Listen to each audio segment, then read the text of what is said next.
you don't mind, we'll, one through don't mind, I think we should start. I'm sorry for the slight delay, but this is the Czech embassy and people do turn up late. I am Peter Jamieson and I am the chairman of the Friends of Czech Heritage. I'd like to welcome you here tonight to the talk which we're about to be given by Professor Vladimir Šlapeta on Czech Functionalism 1918 to 1938. First of all, I must thank the ambassador and her staff for making us welcome once again. We are deeply indebted to them for allowing us to hold our events at the embassy. And it is important that I let you know that all the proceeds of the event will go to support our charity's objectives concerning Czech heritage, mostly buildings. So in other words, it isn't going into our pockets for sort of holidays abroad. I must also draw your attention to the importance of the security of the building. No one can leave during the course of the talk, unless of course there's an emergency, and exiting afterwards will be supervised. We have been very fortunate that Professor Šlapeta happens to have been in London attending the RIBA symposium last weekend on émigré architects, and can therefore be with us tonight.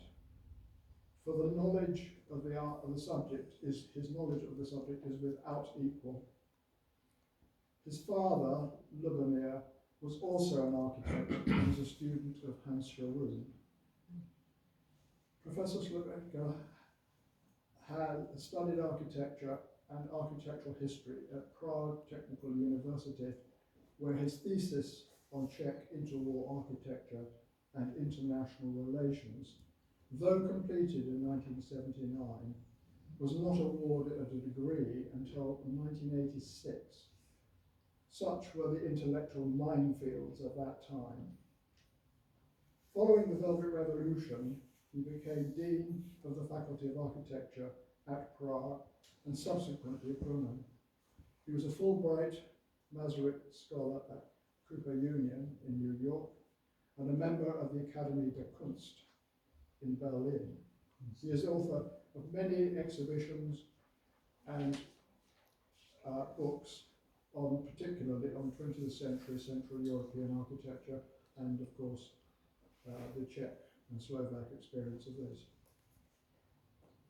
The heroic days of interwar Czech and Slovak architecture and design in general were a symbol of the newfound freedom of the state.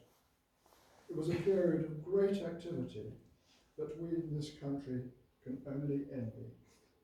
Please welcome Professor Šlapeta.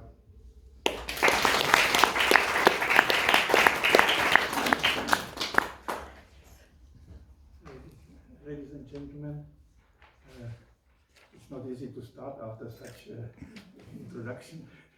It's a little bit like an early obituary.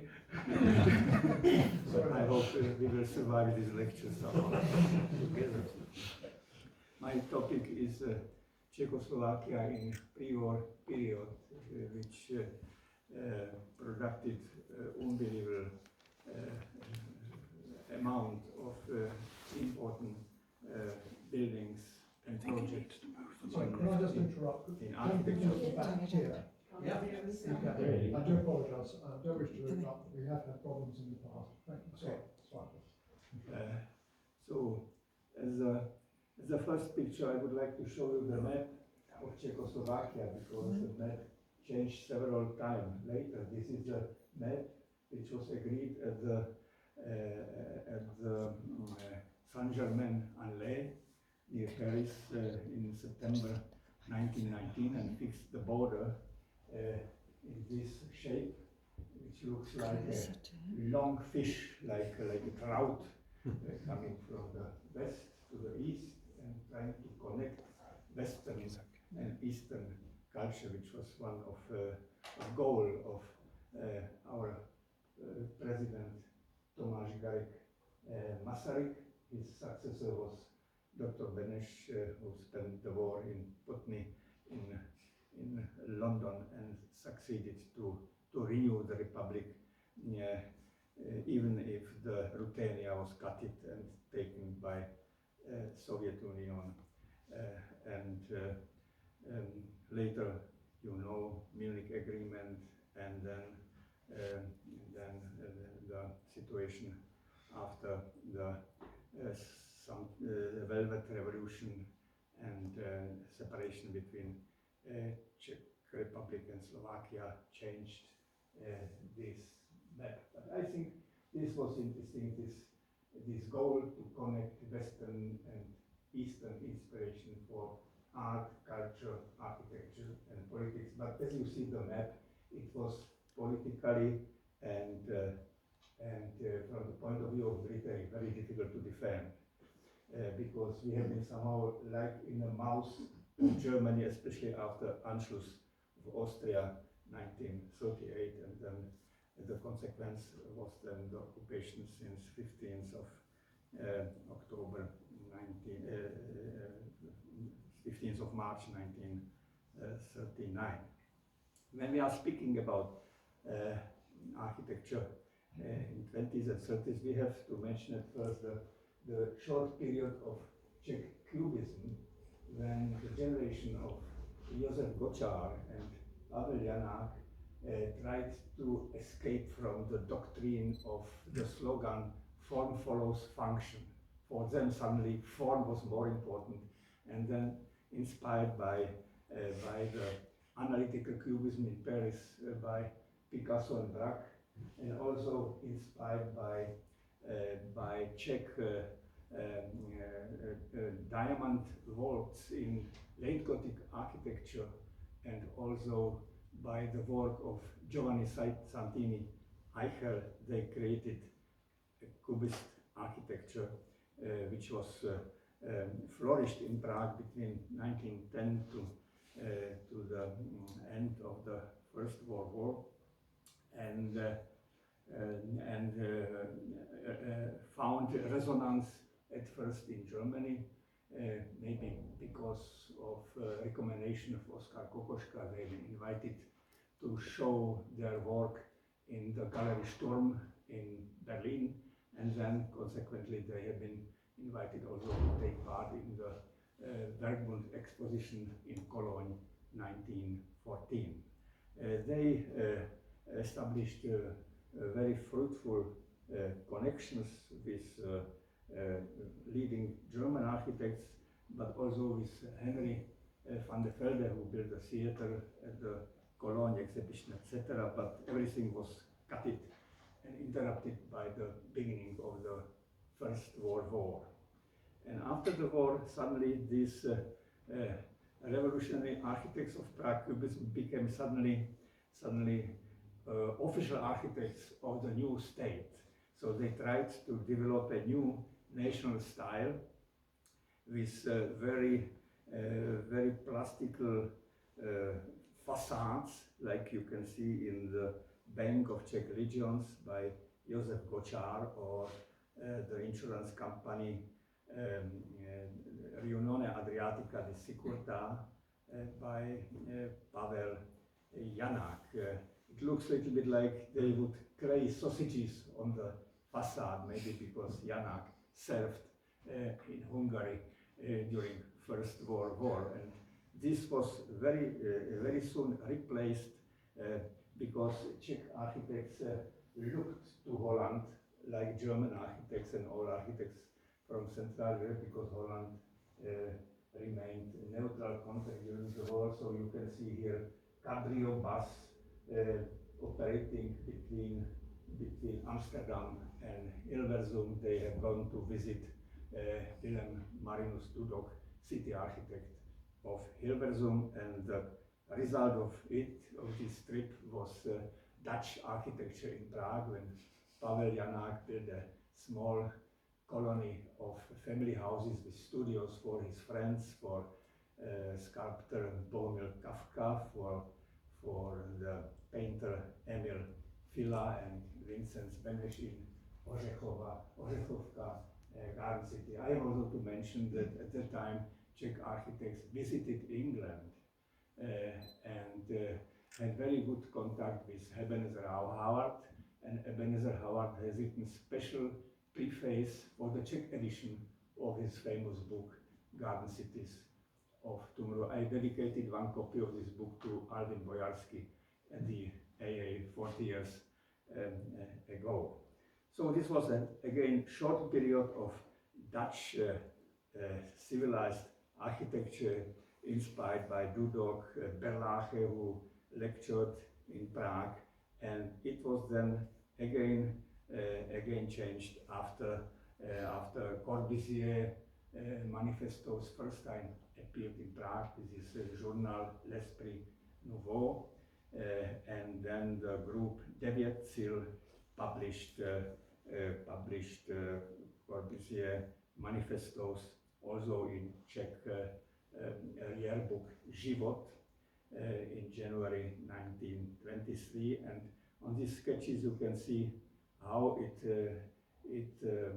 had an impact on development of architecture around 1923-25. You can see here sketches of Jaroslav Fragner, where he's still fighting with this sausage architecture of the previous period, and then Eugen Linhardt and Jaromír Trica are already influenced by Corbusier vision of a new architecture, and in the belt down you can see covers of Czech architecture and cultural journals from 20s of the time. It was a group Devětsil conducted by Karel Tajge, and then the second group, which also was striving for the new style, was a group of students of Jan Kotěra at the Prague Academy of Fine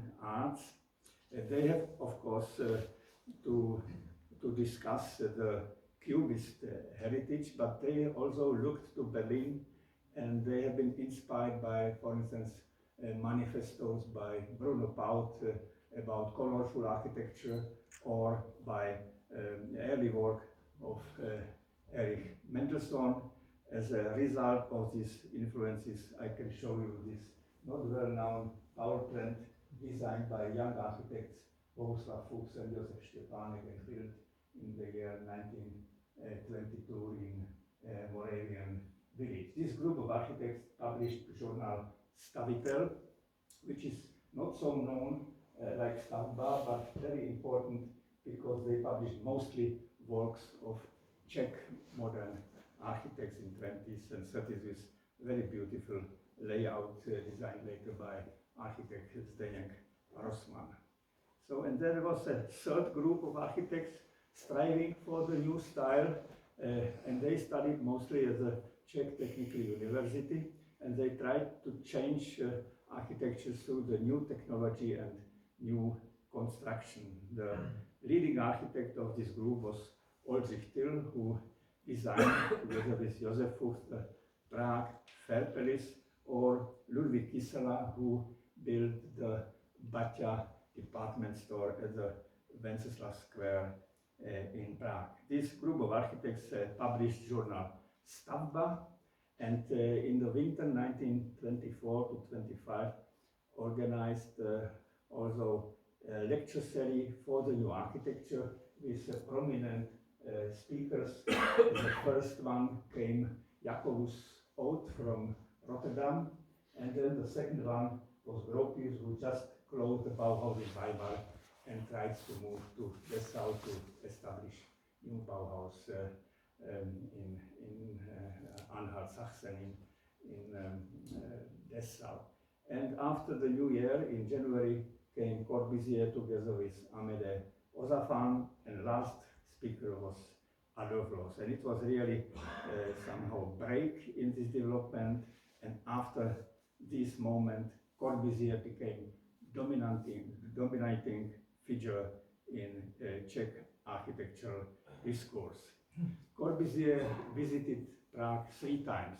First time in May 1911, together with his friend August Kripstein, when they have gone on their pilgrimage from Berlin through Dresden, with a 3-day stop in Prague, further to Budapest and Istanbul. And they are kept some sketches and photographs of Corbusier, which can explain his interest in ramps, for instance. You see here, he was interested in ramps going to castle, and ramps have been big topic in his work. And also when he has seen the Fair Palace, probably he thought that it is interesting building, but it is not yet l'architecture, because he wanted to have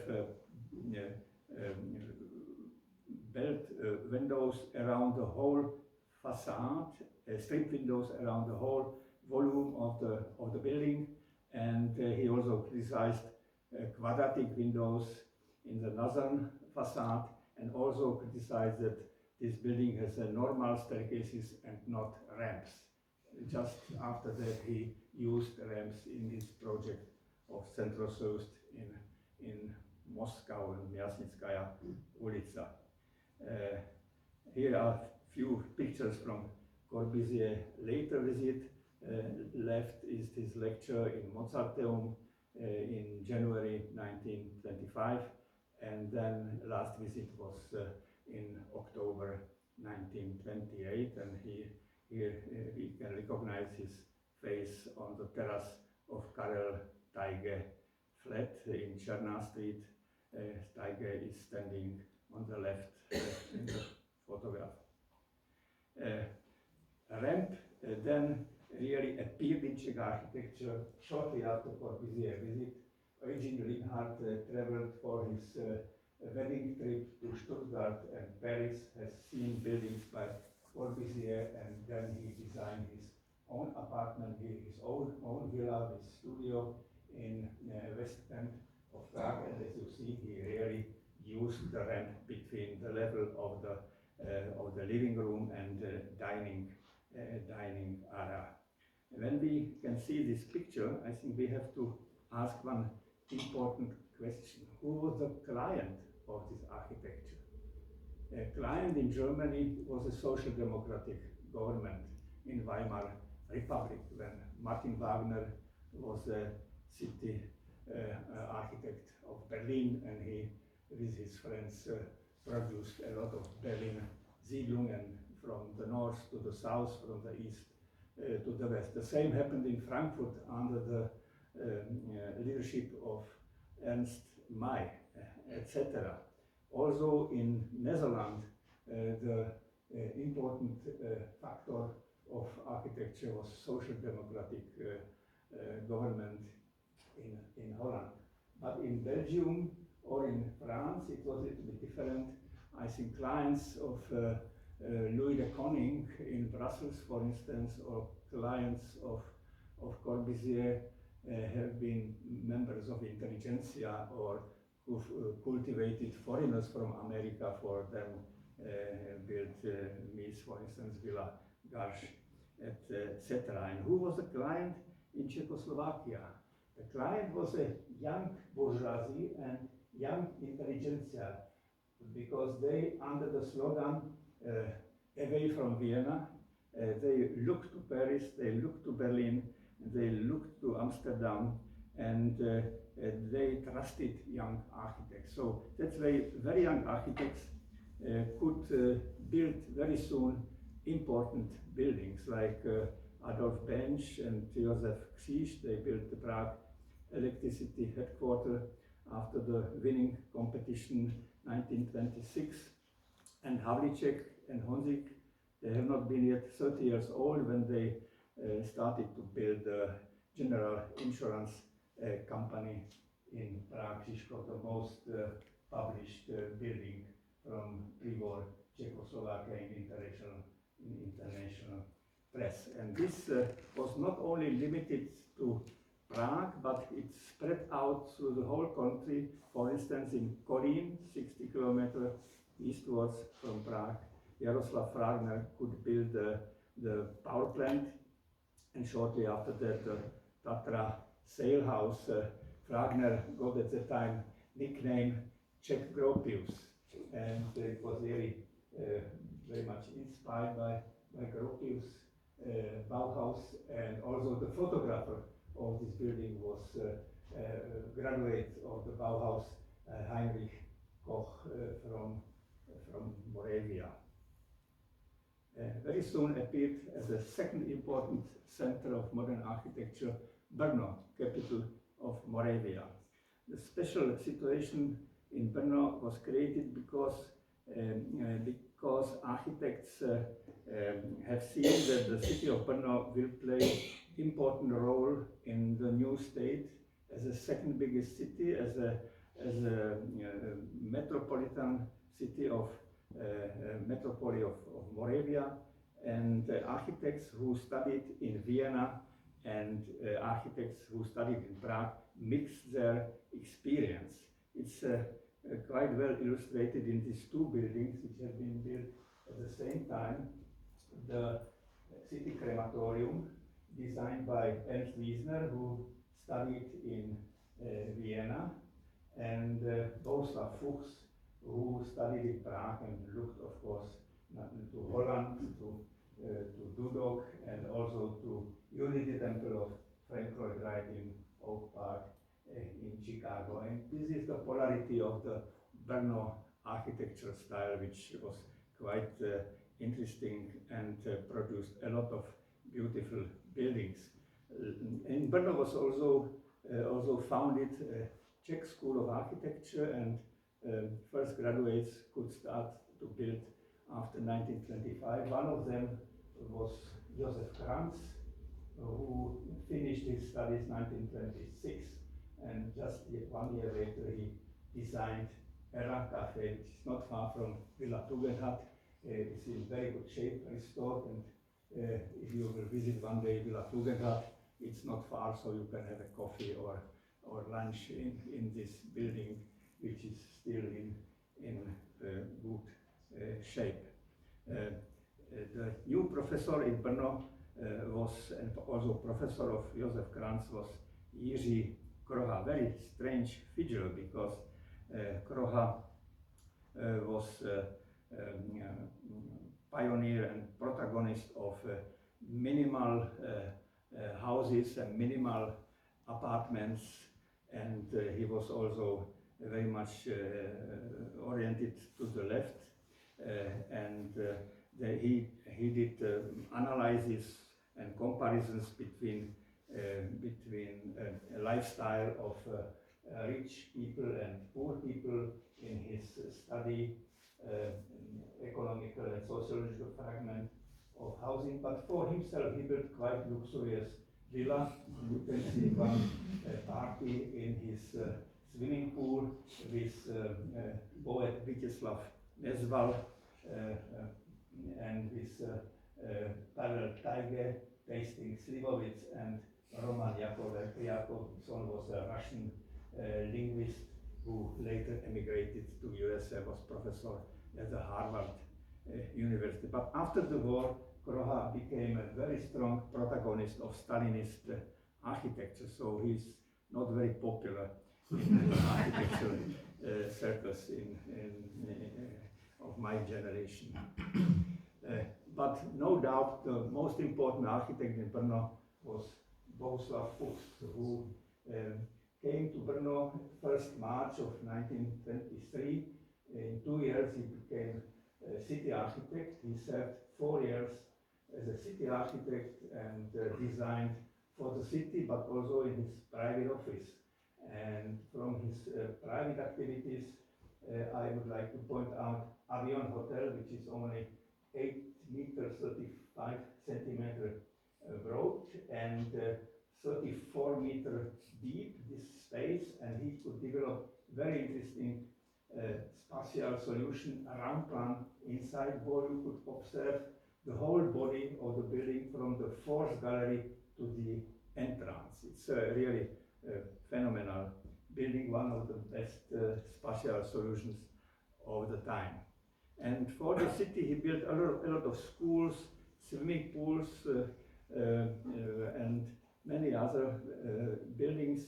One of them was Vesna School for women professionals and girls' home in Brno. And it is maybe the first case when not Czechs have been inspired from foreign architects, but when Czech architect has inspired somebody abroad. In archive of Giuseppe Terrani, I found extract from the journal, from the newspaper Frankfurter Allgemeine Zeitung, with the picture of the girls' home, with this grid of loggias, which inspired Giuseppe Terrani to his solution of the Casa del Fascio 2 years later in Como in Lombardy. At the occasion of 10th anniversary of Czechoslovakia was also opened Brno Fair, which was regarded as the biggest manifestation of Czech modern architecture, on which participated many important architects from Prague and Brno. Bohuslav Fuchs built the pavilion of the city with a spiral stairway, and Josef Kalos designed the main pavilion, and the exhibition tower was designed by Bohumir Čermák. And detail of the exhibition tower was used by Brno Taut as a frontispiece of his book, The New Architecture in Europe, published in English and published in German in Julius Hoffmann Verlag in Stuttgart 1929. In occasion of the opening of the Brno Fair, and inspired by the Werkbundsiedlung in Stuttgart, also Czechs tried to build the first Werkbund estate in Brno, which was quite limited action with only 16 houses, and it was a private action of two young building entrepreneurs who have taken credit from the bank and tried to sell the houses, but it was an economical disaster. They could sell only one double house, number 15 and 16, designed by Ernst Wiesner, and rent only one double house, number 11 and 10, designed by students of School of Architecture. And it is interesting also to hear who was who rented this double house. It was a Brno scouting club, not normal client. You know, when Prague Werkbund has seen this disaster, they decided to organize the Werkbund exposition in Prague by different way.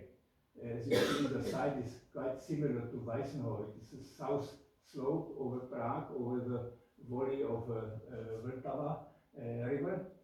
But the Werkbund chairman Pavel Janák proposed that he offered to establish a circle of friends of Czechoslovak Werkbund, potential clients, and they could select architects, members of Czech Werkbund, and they could build the house and pay from their own pocket. So the economical balance was guaranteed by this regulation.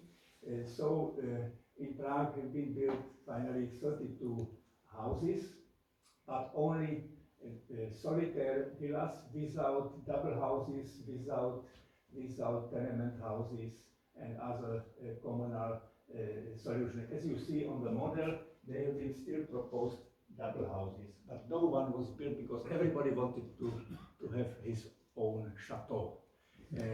Interesting is the circle of clients, because there are artists, entrepreneurs, director of National Theatre, director of the Prague Fair, etc. So I would say upper middle class of Prague. I will show you only 3 houses from that housing exposition, which was held 1932. And these are 3 houses designed by Ladislav Žák, student of Josef Bočar. This house was designed for Dr. Herain, director of the Museum of Applied Art, Kunstgewerbemuseum in Prague.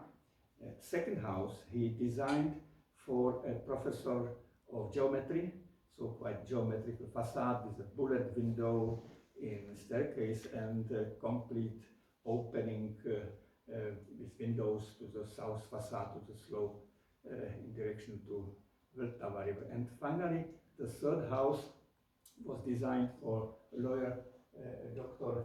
Zaurale. Jacques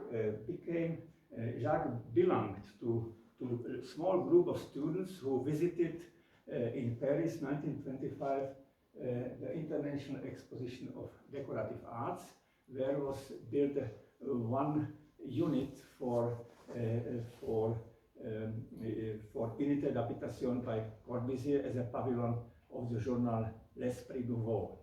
And these architects, Jacques, Havlicek and others, they had in their mind then only to build also minimally one unit or maybe really one big unité d'habitation. So this is a private house, but it is composed like one unit for the big unité d'habitation for collective house. You can see the quite interesting plan with longitudinal living room downstairs and covered terrace, and in upper floor cabin-like bedrooms with built-in cases, and then the terrace which is framed through the cornice, typical detail of Ladislav Žák.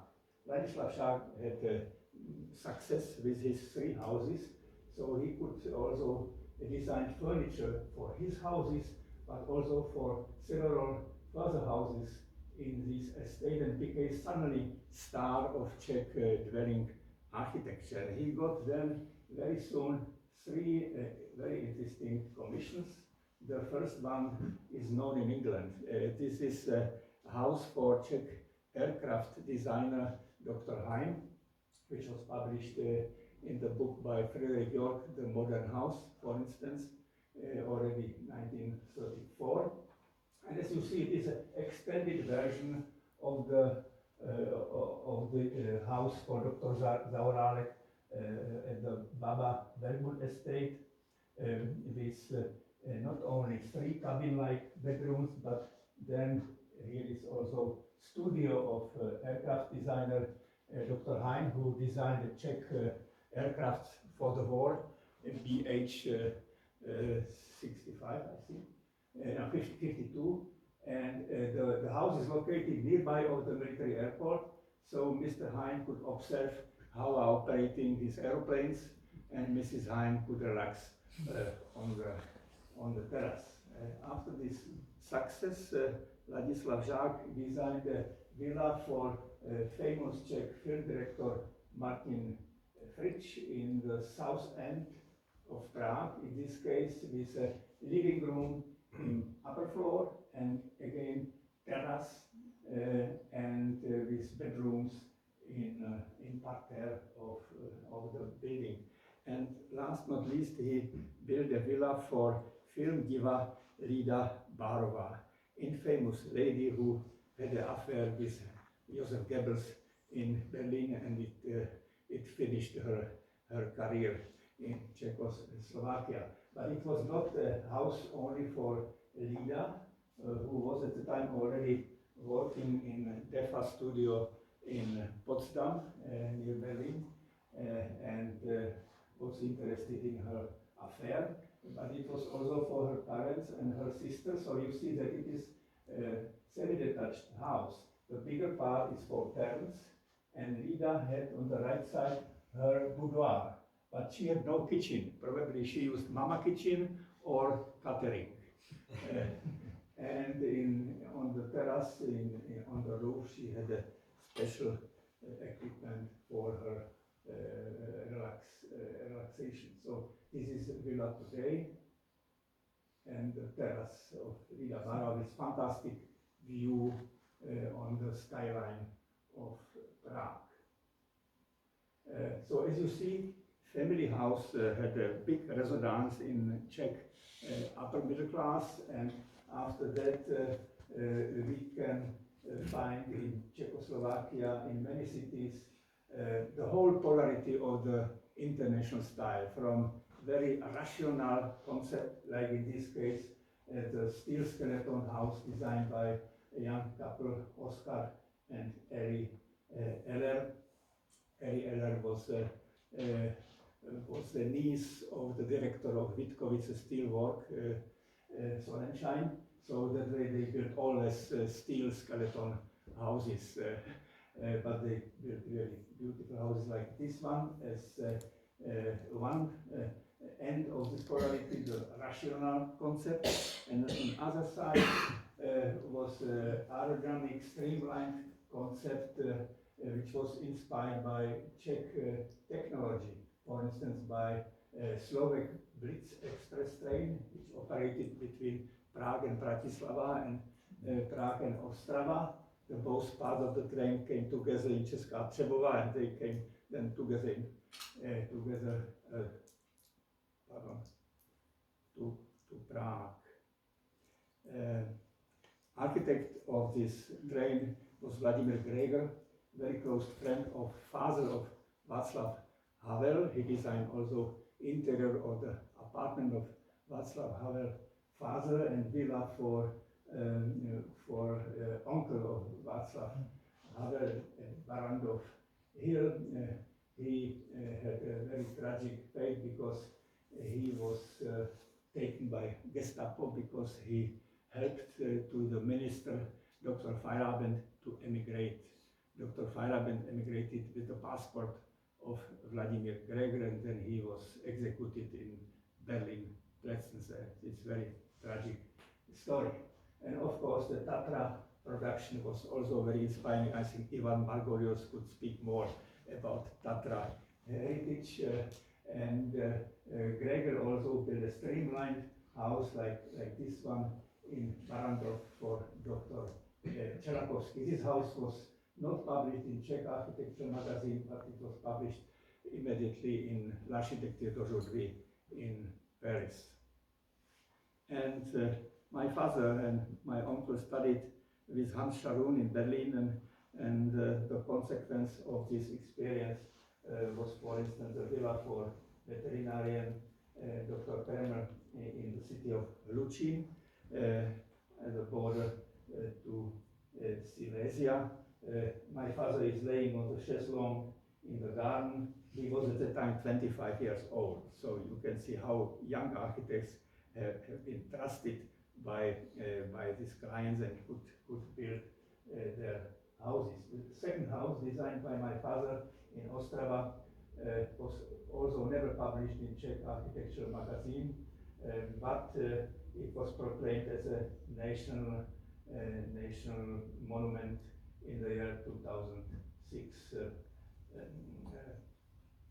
Not all clients have accepted this organic or irregular style, so this is one of, I would say, standard villas which my father built in Olomouc when we lived since 1936.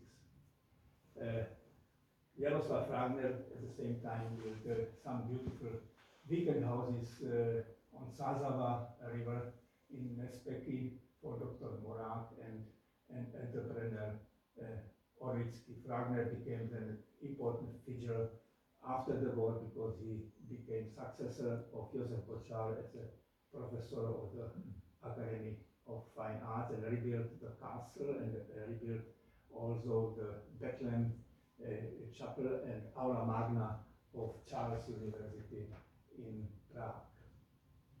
At the same time, when the middle class moved to villas, Gabriel Teiger was still dreaming about a solution for existential minimum apartments. And also, suddenly he changed his mind. He has stopped to admire Corbusier and started to proclaim that architecture is not art, that architecture is science. And he has written some critical articles in the journal Stavba, which have been shown to Corbusier because the Corbusier office in Paris worked some Czech students and architects. And Corbusier was a little bit embarrassed. And then, by the way, from Paris to Moscow by train, he had a lot of time, so he has written an interesting article, Obrana architecture, Défense de l'architecture, to explain that architecture has more levels, more layers, not only scientific analysis, but also some decision which is connected with art. Very beautiful article which was published at first in journal Muzayon in Prague, 1931, and later was republished in original language in French in the journal L'Architecture d'aujourd'hui. Taigue also pushed his friends, Prague architects, to design collective houses which should be connected with the tradition of Moisei Yakovlevich Ginsburg in Moscow and Nikolai in Moscow, which had been published in the journal Savremenная architectura in Moscow and then republished by Taigue in Stavba and in Stavitel. And Czech architects presented such concepts in 2 competitions or 3 competitions for social housing in Prague. Even the third one was quite doctrinary concept, because they wanted to separate children from parents. They should be educated maybe in Marxism-Leninism in small nursery houses, and then the parents should live in a small units in these big slabs. But city of Prague and also city of Brno has not accepted these concepts, and then they built minimal houses, 40 square meters with state subvention in Prague or in Brno. And I think the leading figures of Siam group like Siegfried Gideon and Corbusier have been upset by Taige's doctrine, and Taige had a really problem to communicate with the center of Siam in Zurich. And then the Brno group was more active since the mid of 30s. I have mentioned 2 important centers of modernism in Czechoslovakia, Prague and Brno, but there was a third one, and it was a Baťa city, Zlín.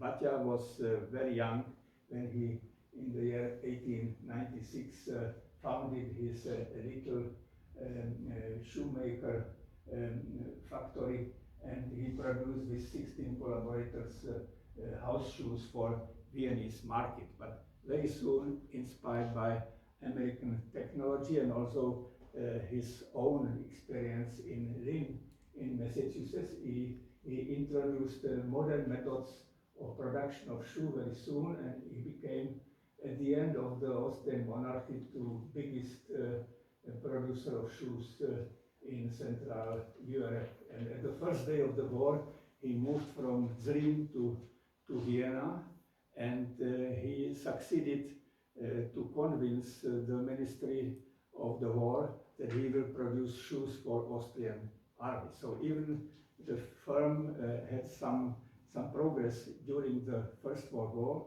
and after the First World War he could really develop his concept, and he built the city of Zlín. So Zlín had at the end of 19th century 2,500 inhabitants, and in the mid of 30s 50,000 inhabitants. Everything was built then in a unified style with reinforced concrete skeleton with a module 20 feet, 6.15 m, and it is unifying standard for the whole city, and all collaborators should live in a small cubic brick houses like in garden cities around the valley of the river Třebnice. In the early 30s, he engaged Vladimir Šlapeta, who had experience in the office of Corbusier and office of Frank Lloyd Wright, and he was invited by Jan Baťa to come 1930 to Zlín, and he became the most important architect of the company. He built a community house in the center of the city, and later 37 also the skyscraper, which was at the time the highest office building in Europe. With one interesting detail: there is an elevator as a studio of the boss, so the boss could stop in all floors and control if his collaborators are reading newspaper or if they are really working for the company. Batya crashed in his aeroplane in foggy weather in July 1932, and 1 year later, city architect Kahura built Batya Memorial, quite interesting temple, I would say grass temple, in which is hanging Juncker's aeroplane or replica of this aeroplane. This is a photograph today, and now the exposition is the Juncker's aeroplane, how it looks like.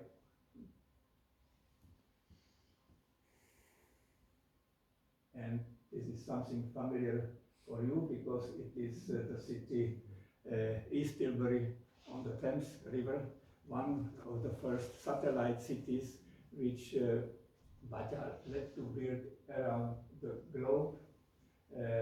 I think Mr. Tusa could tell you more about this because he has grown up in this atmosphere of small semi-detached houses and family houses with a community house and a factory, which is, I heard, now converted to museum partly. Such estates have been built also mostly for maximum for 10,000 inhabitants. I think that in Tilbury have been employed 3,000 workers for the British Batya shoe, but there have been such factories also in Croatia, in Poland, in Germany, in Switzerland, in India, and later in Canada and in Brazil. In 1935, Jan Batya, the successor of Tomáš, has invited Le Corbusier as a member of the jury for the competition for small houses of the company. And in that case, also Batya asked Corbusier to do sketches for Batya Pavilion in Paris and for master plan for Zlín. Of course, Corbusier has offered his concept of unité d'habitation, but Batya has not accepted it because he always used to say we have to work together, but we have to live separately in small family houses. From this competition have been built 4 houses. The first prize got the Swedish architect Erik Svedlund, who built a little house. Then have been built 2 semi-detached houses by Czech architects, and finally it was told to me that Jan Batya told that this project is not at all interesting, but the architect was Karfik, so he told Mr. Karfik, you will move in the house. So Karfik had to live in this house, which has split levels between living room and level of bedrooms. This is photograph which I did last month during my last visit in Zlín. And finally was built the skyscraper, which is now used as a financial institute and also as a regional government of the region of Zlín. And this is the elevator with the studio of Jan Batya, who never entered it because he was at the time already in England or in Brazil. So this was the story of Batya. Luckily, nowadays was also repaired the original shape of the important floor with the director of the enterprise. On both sides of this corridor are portraits of Jan Batya and Tomáš Batya. The last design by Corbusier for Batya was a standard type of department store for France. which was also not accepted by Baťa, but 1 year later, Baťa built a very similar store in Amsterdam on Kalverstraat with Vladimir Šlapeta and Dutch partner architects. So it's a little document how Baťa, who had some dictatorial manners, behaved architects. He always used to say, do you know what is architect? Architect is a man who would like to build his own monuments from the pocket of the others. So at that time, as you have seen, we have not been isolated by iron curtains. So here are some documents of very many relations internationally. Vladimir Šlapeta is working in Talliers in west of Frank Lloyd Wright office. My father is visiting Sharon in Berlin, Spandau, in Villa, where my father was draftsman of the house. Jaroslav Fragner and painter Shima are relaxing on the balcony in Paris, and my uncle and my father are visiting Empire State Building in New York in February 1931.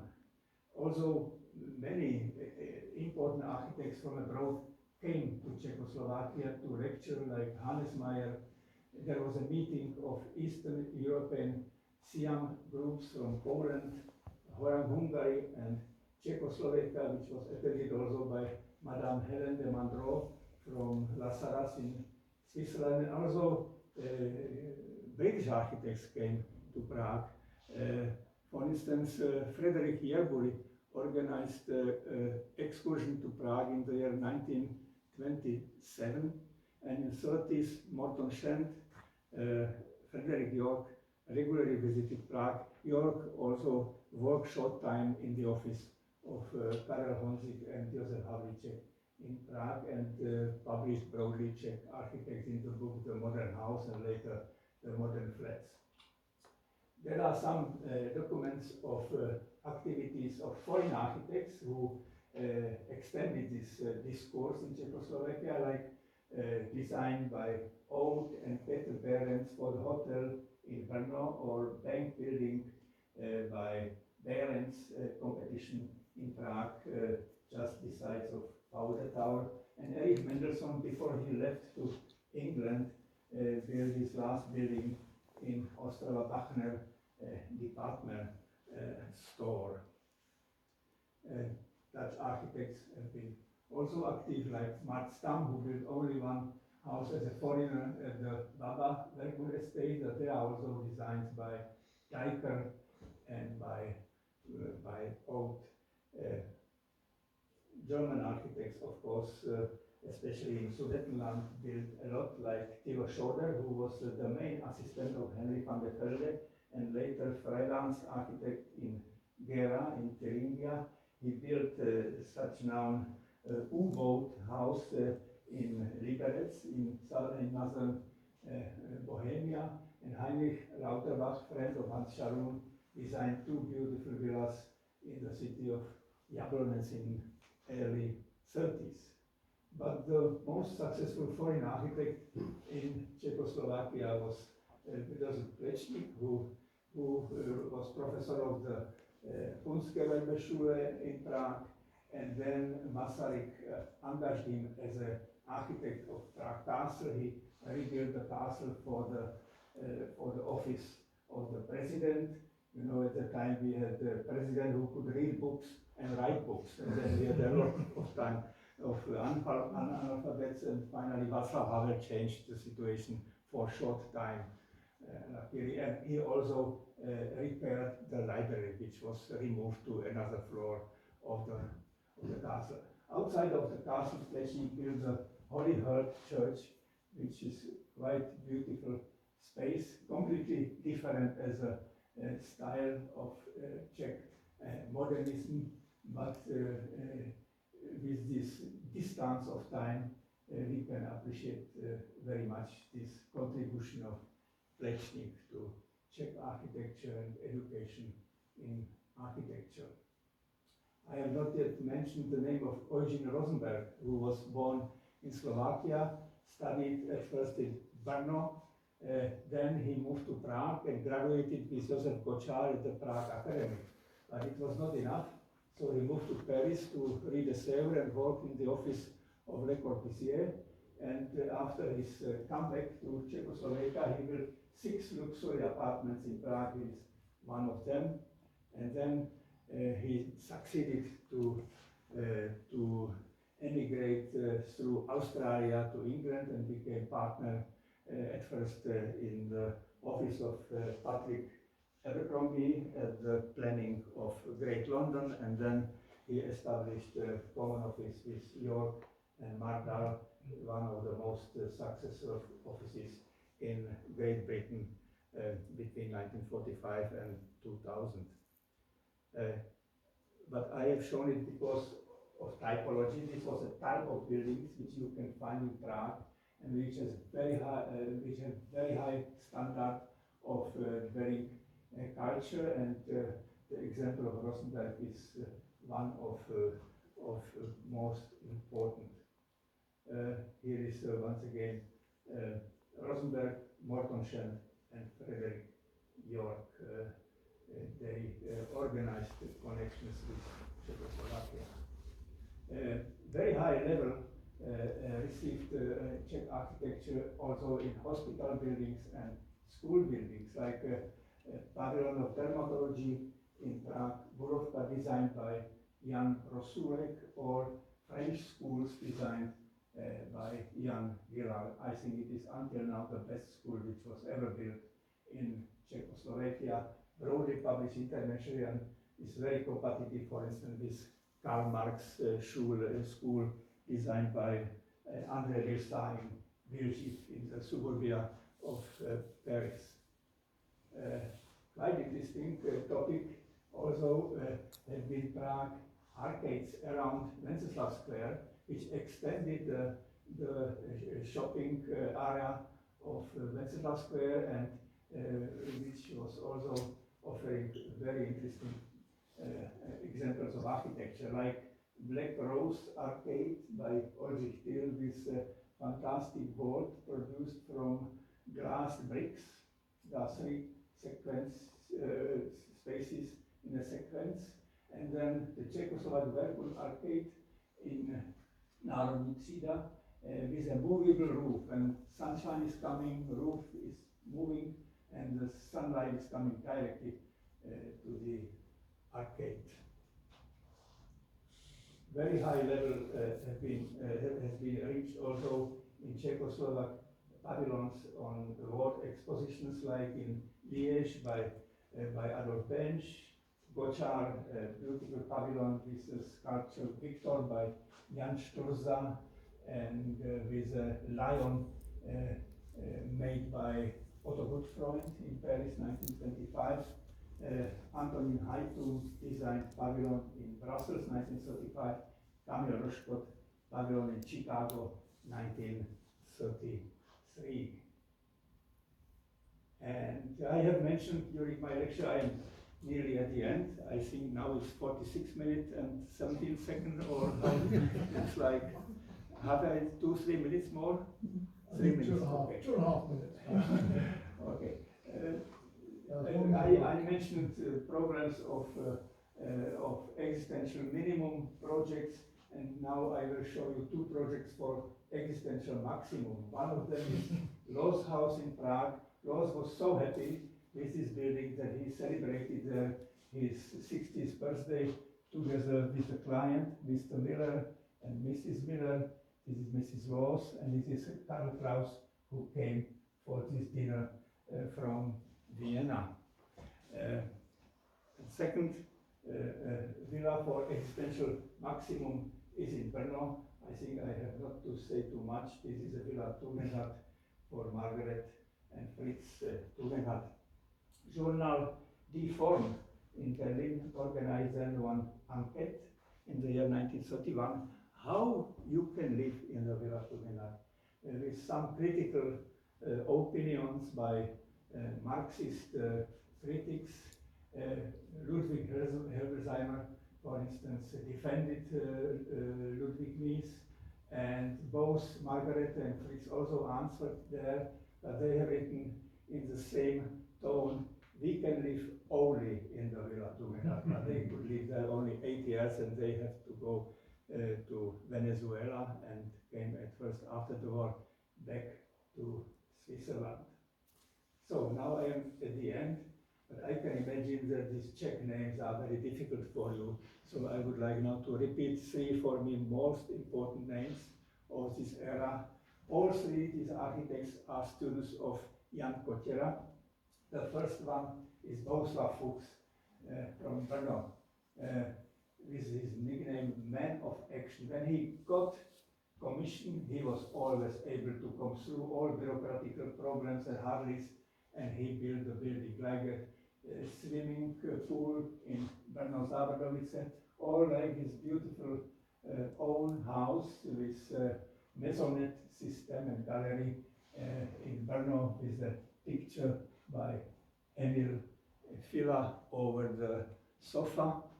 And then he, in the 30s, he moved to organic architecture when he built a green frog thermal bath in Slovakia. After the war, he was professor of the Brno School of Architecture, but he was kicked out by the communist regime in 1958. It was very shaming that they kicked out such competent architect. The second one was Jaromír Krejcar, who designed the sanatorium in Kvenčanské Teplice, who translated as a first the Corbusier manifestos. Then he married Milena, the lady to whom addressed Franz Kafka his love letters. Milena died in concentration camp in Ravensbrück. Jaromír Krejcar was after the war, before, when he finished the sanatorium, he moved to Moscow and worked with Moisei Yakovlevich Innsbruck, but then he was not able to work under Stalinist pressure, so he emigrated back to Czechoslovakia and immediately won the competition for Czechoslovak pavilion in Paris and built this beautiful building over the Seine River, which was celebrated in Architecture Review in 1937. After the war, he was shortly teaching at the Brno School, and after the coup d'etat of communists, he immediately emigrated to London, and he was teaching at the Architecture Association and died in London 1949. Obituaries have been published in Architecture Review and Architecture Association Quarterly. No one obituary in Czechoslovakia. So he was regarded as an enfant terrible, very good architect, with excellent results in his buildings. And the third one, also classmate of these two, was Kamil Röschkot. If Fuchs was a man of action and Krejcar was enfant terrible, Kamil Röschkot was somehow Plato of Czech architecture, one philosophically oriented architect. He was not interested in minimal flats at all. He was interested to create beautiful cultural houses, concert halls, theaters, and master plans of big cities. He built a small theater in Ústí nad Orlicí. He built pavilion in Chicago, and then he got fantastic commission to rebuild the sarcophags of Czech kings in the crypt of the cathedral. It's a very small work, but wonderfully designed with all details, with the Charles IV in the bronze in the middle, and the other kings by side in marble coffins. And finally, he built also coffin of the whole period, because he won competition for Czechoslovak pavilion in New York, which was opened at the moment when Czechoslovakia disappeared from the map. So really like last gravestone of this epoch. And interesting is also the quotation which was used as a facade by Comenius, Czech philosopher from 17th century, because this quotation used Masaryk in his inaugural speech, 1918. Then Kamil Roškot at the facade of the pavilion of not existing Czechoslovakia, and third time Václav Havel in his first inaugural speech when he was elected president. Somehow like a comeback and like also a symbolical end of my talk. Now is 52 minutes, 17 seconds. Thank you for your patience.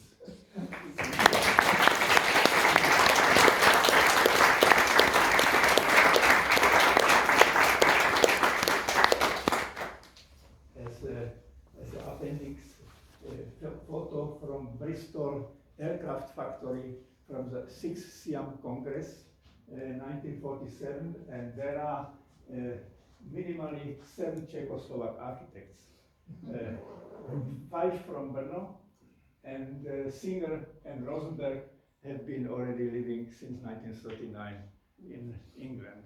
This everything was then interrupted by this brutal communist coup d'etat in February 48. Amen. Thank you very much indeed. I hope we haven't cut you short at all. I mean, please go on. I really, honestly. I'm sure there are questions, but I would just like to say how I'm in awe, frankly, and have been for a long time, by the production of that period and how it compares with what was going on in this country. And I imagine that's for all sorts of reasons, but I think it's so obvious that the clientele that commissioned these buildings was so different to the clientele, I think, that we had in this country. The other thing that I always found interesting or worrying, I think, really, in this country is the technical backup to buildings of this period, which, to my mind, looking at the difference between modern buildings in Czech Republic and those produced here, using modernist sort of aesthetics, is that we never actually developed a satisfactory way of technically putting these things together. We failed, and the buildings often failed rather badly. Whereas I think, I know you're wrong, but I think they were better, that they actually perform much better in Czechoslovakia, or have performed better. And I've always been amused by the fact that Rosenberg, who has been mentioned, starts off in Czechoslovakia using tiles attached to buildings as an external treatment. He comes to England, it's taken up in a big way by York, Rosenberg and Mardell, and by many others. This is during the period sort of 1960s, sort of early 70s. And what happens here, of course, is that they all fall off because we don't know how to put them on properly. So I'm denigrating my own country, but I do think that there's something of real quality here, and that's all I have to say. Please, we have some questions. Can I just want to add one thing, which you probably know, but it was Karel Honzík who greatly influenced the British modern architecture, because he supplied York with loads of photographs, which then York used in his Modern House book. And yes, there are a lot of young English architects who used it as a textbook for modern architecture and how to build houses, because it had all these examples from all over the world. And in a way, it was Karel Honzík who made this introduction and the strong bond, which was so influential here. And York then published that book, but Honzík didn't have time to cooperate with or collaborate with York on this book. So he just gave him the photographs, the information and the drawings. A lot of photo material and many That's of right. So in fact, it was a Czech architect who started the ball rolling here. And York worked shortly also in Prague. Yeah. And Honzík visited the inauguration of the RIBA building at the Portland Place. And then also he published one article about physioplastics in Architecture Review, Yeah. and parallelly in journals stuff by Czechoslovakia. And during the war, he prepared his book about the living style, which was published just after the war, which was the main work of Honzik. There was a split between Honzik and Havlicek. Havlicek remained productive architect even in communist time. With troubles, he was still successful, and Honzik became professor of Czech Technical University and dedicated himself only to theory.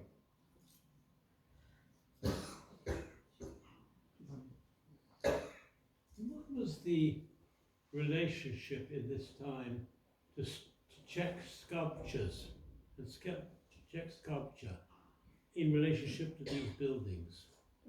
I think it was a very close connection.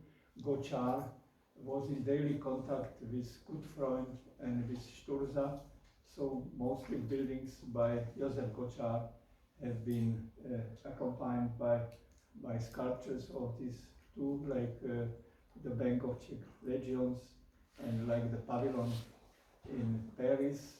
Later, Gočár built a villa for factory owner Sochor in Dvůr Králové in Eastern Bohemia, and the villa is full of sculptures and pictures by prominent Czech artists of that period, especially the group Manes. There have been also as members sculptors and painters. It was the one company, so it was very, and they also produced journal Volné směry, which is a very important document about this relation between sculpture and architecture too. Thank you.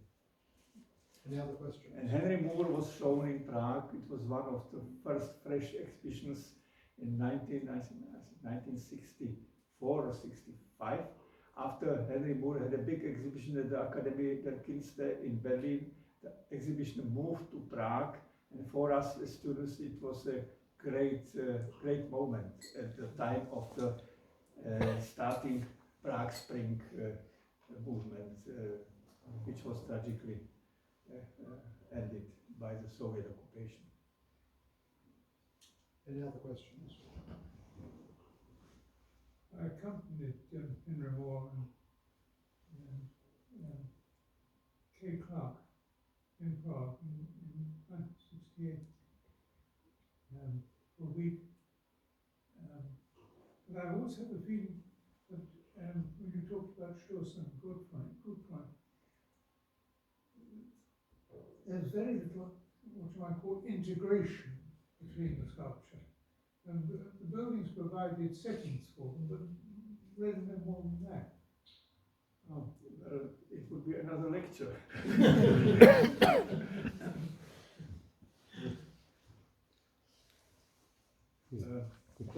How many of these buildings still exist? The houses, I mean, it's such an incredible heritage. Yeah, not all of them. Some of them have been carefully repaired, especially the Villa Tugendhat. There was amount of international money which was invested to the reconstruction of the Tugendhat, but also the Miller House by Adolf Loos in Prague was well reconstructed. The problem is with bigger buildings. For instance, I think we have visited together the Masaryk student home by Bohuslav Fuchs. They have still not repaired these windows, and it's pity because it's really highest level internationally. I just heard that Finsbury Center by Lubetkin and Tecton was reconstructed by John Allen, and also the Brighton Bexhill Sanatorium is reconstructed. So in Britain, it's somehow going on, even very easy, not easy. Also here. Well, yes, that's where we come in. Friends of Czech Heritage giving large sums of money. Well, we are actually involved with the Cubist Villa at the, Libozice? it's the one, sorry, is it Wiesnadlaven? No, No, not Wiesnadlaven, which is the one that Villa Benius. It's it's on the Elbe River, but I don't it's quite close to remember the Prague, name. but it's actually, Jana, I'm looking at you. It belonged to a sugar producer. I think we talked about talked it about it, yesterday. Oh, well, The don't worry. architect is Emil Kraliček. Kraliček. Yes, that's right. That's right. It's actually, I think, a very good building, but we're trying to help them, but that's modest, that's all we can do. So, can I thank you very much indeed for coming and addressing us. It's been marvellous, really good, and we're most indebted to you. So please come and have a drink. Thank you very much again. I was happy.